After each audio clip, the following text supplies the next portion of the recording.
Oh, today we're going to show you how to replace a battery. Now remember, hey, anyway, stupid fly away.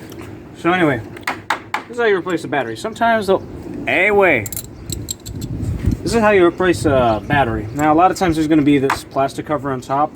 Normally there's not though.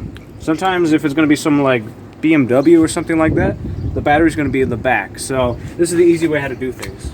Hey, get over here. This is a Ford already. So what you're probably going to need is a ratchet, maybe an extension, and also a 10mm socket. So as we can see, we're just going to take it off right here and do the rest by hand. This thing's kind of seized though, and this is a very good ratchet. As you can see, it doesn't even work properly, but it does get the job done. All right, next step, we're going to be disconnecting these battery terminals.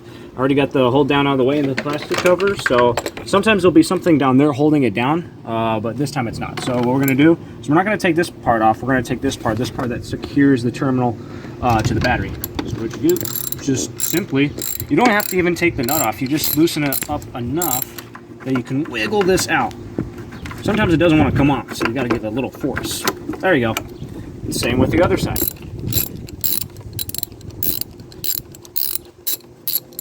That's about enough. Wiggle it, and a lot of times they'll have a handle on it. If they don't, you're just gonna have to lift it up like this. And that's how you take the battery out. And just in case you're wondering how to put it back in, if it does have a little hold down there, you'll have to put the hold down, or have to put the battery in, then the hold down, bolt that on, and then put the battery back in, and basically reverse everything. Put the battery terminals back on, tighten them up, and make sure they're not loose, because if they're loose, it could give you some electrical problems. Go ahead and we'll tighten those down there, and we'll tighten this one down over here. Make sure you're tightening it and not loosening it. Man, that's such a crappy wrench. I'm gonna bring my flex head over, you know what I'm saying? There you go. And then after you're done, put this back on with the nut, so that way it'll hold the battery in place so it's not banging around. But that's how you replace a battery. Oh, it's all cat or something.